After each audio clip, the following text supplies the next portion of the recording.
is to worship you.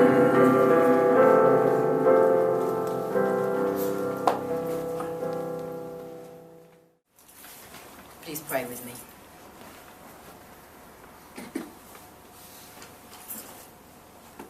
Loving God, we offer up to you the words I am about to speak and the thoughts and meditations of all of our hearts and minds. May they be a source of delight to you and a means of finding ourselves enthralled in your love. Amen. Amen.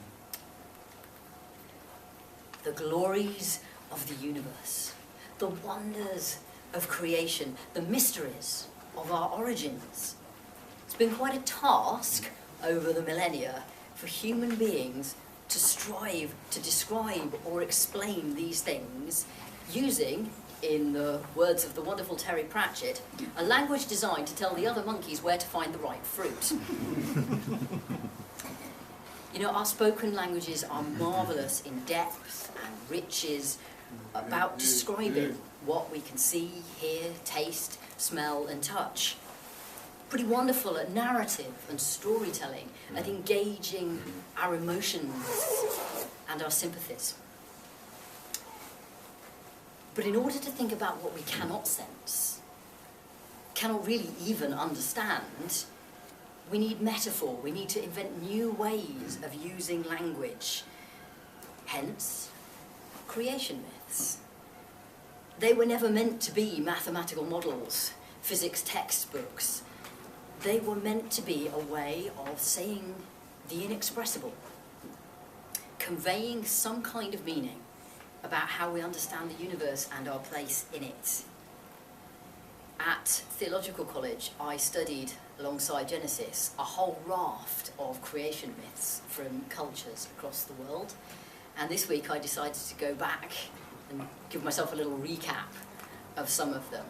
They're wonderful. I actually spent an entire day not doing the other things I was meant to be doing because I was wrapped up in reading these creation myths.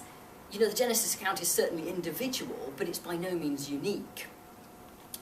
It stood apart, certainly, from the Babylonian and Assyrian and Greek myths around it, probably very deliberately, in the nature of the God that they describe, but there's much in common too, and much more in common, actually, with myths from elsewhere in the world, including a few from Egypt, which had many, many creation myths, like dozens of the things, and all of them different. It's wonderful, because they seem to hold it together in one country for thousands of years. But God in Genesis is one, the ruler and the creator, and does careful, deliberate creation, rather than, as with the Babylonians and the Syrians, some kind of fallout from divine warfare. For another, God actually creates human beings as free agents and companions in the Genesis story, rather than slaves or servants. But there are other creation accounts, a number from Africa for instance, who also feature a single, benevolent and well-ordered creator. And there are many other things found across the world that sort of tie in. The separation of the sky or heaven from the earth, often depicted as gods themselves, the sky father, the earth mother, are found everywhere from Egypt to the Maori to the indigenous American peoples. Eggs are a popular symbol that you don't really find in Genesis, but it's beloved as a symbol of creation. Also found in Egypt, also in Finland, where there's a wonderful creation myth where two halves of the eggshell become the earth and the sky, and the yolk is the sun, and the white of the egg is the moon and stars, which I absolutely love. Chaos, that's another commonly depicted thing, usually as water or oceans, which, you know, if you've ever been on the ocean, makes perfect sense. And yet also as a source of creativity. Sea monsters, they're very popular. Giant snakes, dragons, leviathans, and all that kind, often defeated so that calm and order can take place in the universe and give life on Earth a chance. words or sounds of creation. And in one lovely Egyptian myth, the whole thing is set in motion by the cry of a wild goose. There's no goose, just the cry of the goose. I like it. You know, warlike and conquering cultures often have gods who make war on each other, and creation from their bodies or bits thereof. Creators are even destroyed by later gods who create nothing but rule by the right of conquest, which sounds to me like a jolly good way of legitimising the political status quo by saying, hey look, the gods did exactly the same thing. Our gods, in fact, so, you know, behave. Some creators set things in motion, they create, but then they leave. And leave it to human beings to take it from there. Sounds reckless to me, given the mess we've made of things. Others stay to teach or to guide, and some even sacrifice themselves in order to create life, such as the Mayan gods. By comparison, Genesis is extremely short and not terribly exciting. Its point, because it has a clear point, several clear points, but God is one, all-powerful, all-knowing, and created the universe just the way God wanted it, inherently good, loved in all its parts. It might lack the drama of divine battles, and is disappointingly short of leviathans, suns personified as dung beetles, trees with roots at the centre of the world, giant cows and invisible wild geese. It does have an elegant simplicity of its own. But of course, in our culture now, that myth is, for many of us, held in balance with a different myth. One derived from our scientific investigations, but using metaphor, just as other accounts do, the Big Bang, for instance. As most of us understand that, we have the story version, even the picture book version, not the underlying physics. We leave that to the physicists. How stars are spun from gas, how cells began and vertebrates climbed from the sea. Most of us know this as origin myths, remembered from a long ago class or a David Attenborough moment on the BBC, not the mathematical or genetic models. So we have our own story, a sort of fusion, and we tell it to ourselves, and it helps us find our place in the world, to understand who we are. And I've written my own little version of it for this evening. For there is God, before all things, before there was such a thing as darkness or light, before there was space for things to be or things to be in it. And God had a wonderful idea, to create, to make things that were not God, so that all of God's lavish and infinite love could be given away and shared around. And God made the universe. But at first, it was all in one time and place, nothing distinguished from another thing. It was all like a blank piece of paper, but God was just bursting with ideas. And God said, let's have some energy. And things began happening, very bright and very fast, and God saw it all, from the individual photons dashing about in excitement to the whole universe flaming like a supernova.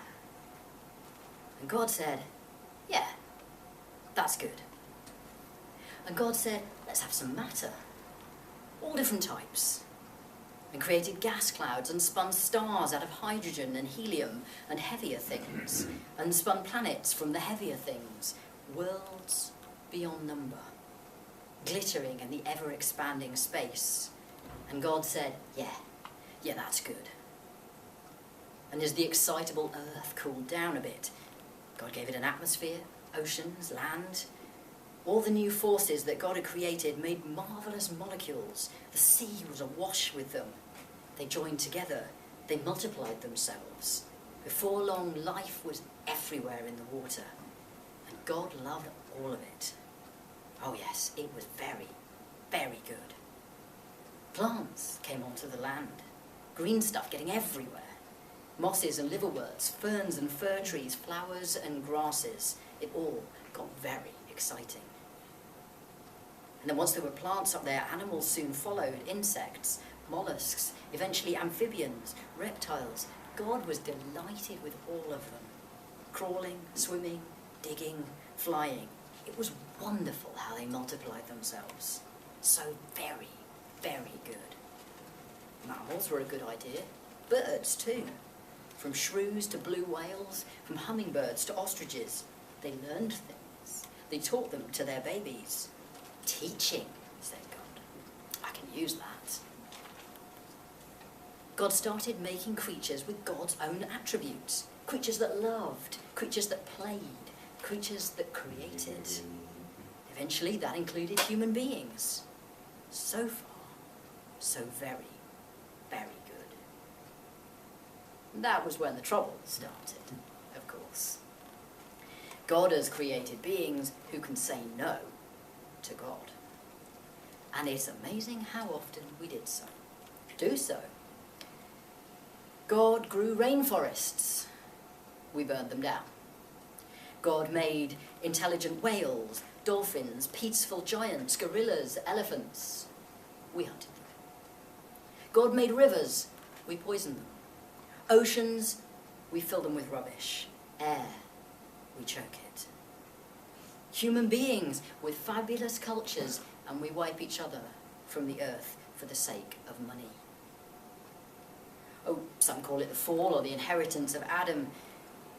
But in the middle of life and love, we created death. Not physical death, that's part of nature, but the death of the spirit, the death of compassion and creativity and joy and worship. Some of us have been bothered about this our whole lives. Many of us, I imagine, trying to work out what's going on, how we can stop it, how we can change things.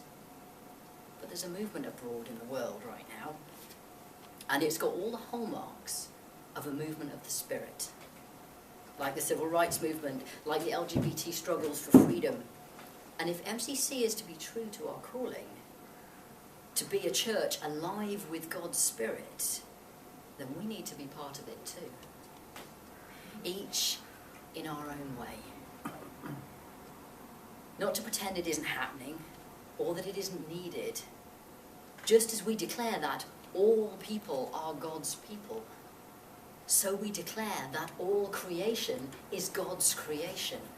Every bit of it, and every time we destroy a bit of it, we break God's heart. God made us creative. All of us.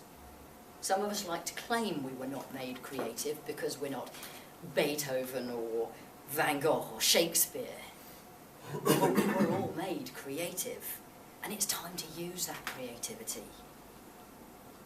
You know, my opinion is that it's in times like this that our rainbow difference is most useful. So we'll be criticised? Hey, we're used to that. We might be ridiculed, dismissed, old hat. So the powerful will think we're a right nuisance. Haven't they always? We're MCC because we're passionate about love. Let's not put limits to that. Love not only all the humans God made, but all the world God made. And MCC has always, besides making changes in our own hearts and lives, has always sought to fight for change and justice on a wider scale. We did it for decriminalisation of being gay, for protection and change around the AIDS crisis, for equal marriage, for transgender rights. Let's do it for a dying earth. We've got the skills, we've had the practice, and after all, if the planet goes, we're all going to go with it. There's 1,000 ways to get involved. So I'm trying to work out which one is the best use of my gifts. Let's all try. None of us can do everything, but all of us can do something. And we have to do something if the beauty of creation isn't to fade into a beautiful remembered myth and nothing more. Because God saw all that God had made, and behold, it was very, very good and worth fighting for.